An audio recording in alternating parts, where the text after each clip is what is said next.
Viral informasi yang mengklaim dokter di Rumah Sakit Manado menyogok keluarga pasien agar setuju meninggal karena virus corona baru, COVID-19.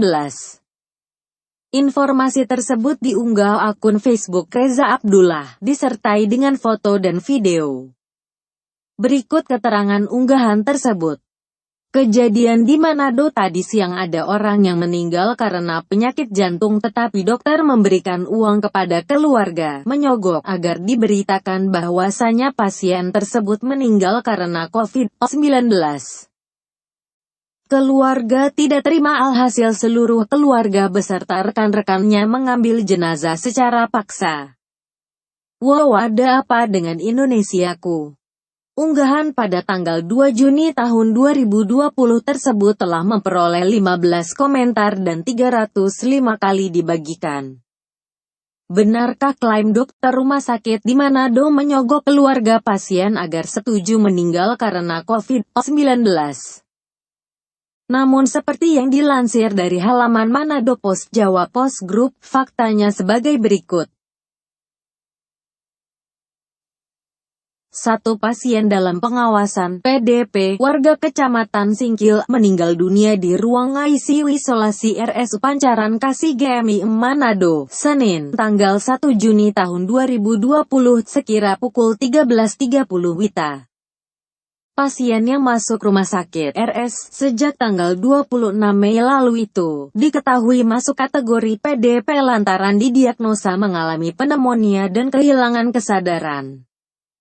Informasi dirangkum, sampai pukul 15 WITA, pihak keluarga pasien tidak setuju jenazah dilakukan penanganan dengan protokol COVID-19. Video penolakan warga tersebut kemudian viral di media sosial. Dalam video tersebut, anak pasien menerangkan bahwa pada saat selesai memandikan jenazah ayahnya, pihak RS, dalam hal ini dokter yang menangani, memberikan uang kepadanya agar jenazah tidak lagi dibawa ke rumah dan langsung dibawa ke lokasi pemakaman dan dimakamkan sesuai prosedur COVID-19. Mendengar penjelasan anak pasien tersebut, keluarga beserta massa menerobos ruang jenazah. Pihak keluarga bersama masyarakat kemudian membawa jenazah dan langsung menuju rumah duka menggunakan ambulans.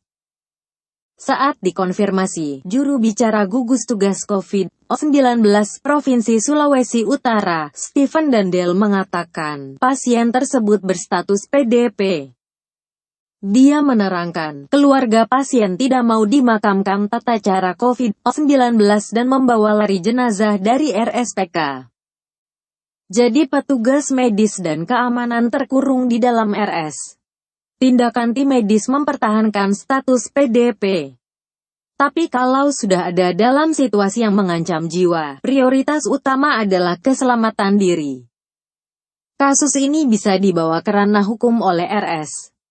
Karena sudah ada perusakan fasilitas, jelasnya. Dandel menambahkan dari provinsi memiliki tim pendamping psikologis untuk masalah seperti ini. Tapi ungkapnya, situasi di lokasi pada waktu itu tidak bisa dilakukan tindakan apapun.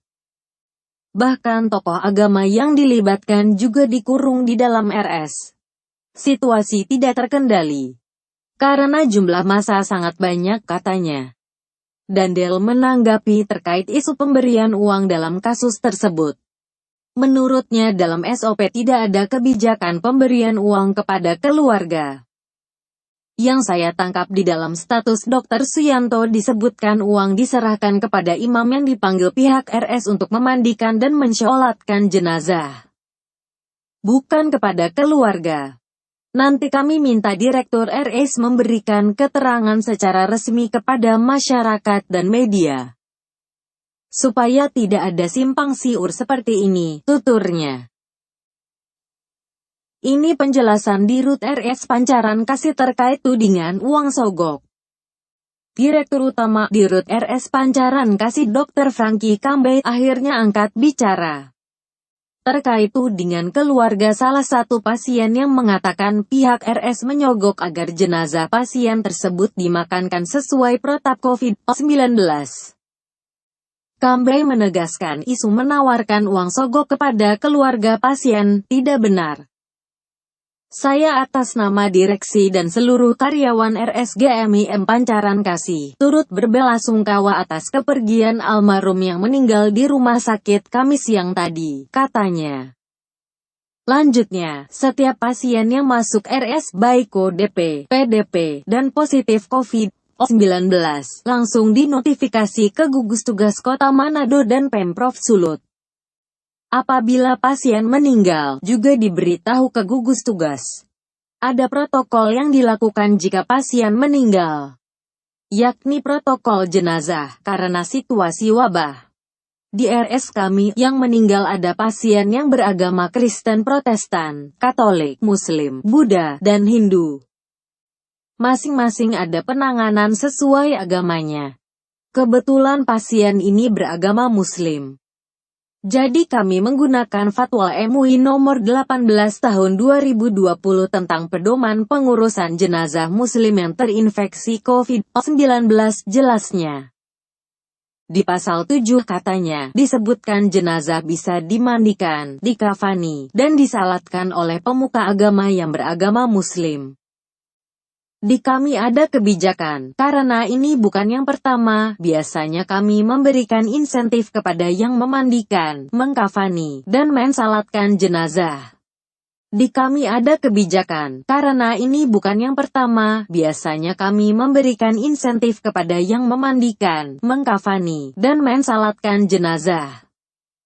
Mengingat mereka menanggung resiko yang besar, dalam hal ini tertular, maka harus menggunakan APD level 3. Biasanya kami berikan insentif sebesar Rp500.000 per orang, ungkapnya.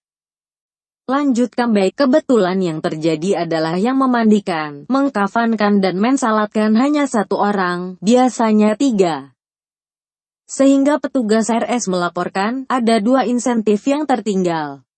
Sehingga dia menginstruksikan, berikan saja ke siapa saja yang di situ. Kebetulan yang ada di situ keluarga. Menurut petugas keluarga tidak menerima. Jadi sebenarnya ada kesalahpahaman. Kalaupun kami salah, kami minta maaf. Tapi dari lubuk hati yang terdalam, kami hanya menjalankan kebijakan. Misalnya pun kalau diterima, anggaplah itu sebagai ungkapan belasungkawa kami, bukan seperti yang diisukan bahwa kami menyogok untuk mengatakan pasien ini positif COVID-19, urainya, sembari mengatakan, pasien tersebut terdiagnosa sebagai PDP. Karena itu, protokol yang digunakan adalah penanganan jenazah COVID-19. Kambay juga mengklarifikasi, pihaknya tidak pernah membolehkan jenazah pasien dibawa pulang. Kalau kami membolehkan, kami bisa diproses karena melanggar protokol. Semua pasien yang meninggal, baik statusnya ODP, PDP, dan positif, harus dinotifikasi ke gugus tugas Manado. Jadi kami sudah melakukan tugas dan kewajiban kami, yakni menangani dan melaksanakan apa yang menjadi protokol. Prinsip kami adalah menjalankan tugas dan menunaikan misi kemanusiaan tenaga kesehatan. Kalaupun ada kesalahan, mungkin miskomunikasi antara dua belah pihak, kami mohon maaf, tukasnya. Sementara itu, dalam status di akun Facebook yang diposting pukul 22.29 WITA tadi malam, anak pasien tersebut menjelaskan apa yang menjadi keberatan pihak keluarga. Sedikit mau diperjelaskan supaya tidak timbul fitnah atau cerita-cerita lain. Kalau almarhum sakit ginjal bukan COVID-19 dan dari pihak RS Pancaran Kasih mengizinkan jika almarhum dimakamkan di penguburan Ketang Baru, Kombos. Yang jadi permasalahan, keluarga tidak terima ketika jenazah mau dipetikan, taruh dalam peti, karena kami orang muslim seharusnya taruh si keranda. Karena pasien negatif bukan positif, tulis akun Facebook dengan nama Khairullah Lasarika itu. Demikian informasi yang dikutip dari situs Manado Post Jawa Post Group yang dapat kami sampaikan untuk saudara. Semoga info ini bermanfaat. Terima kasih.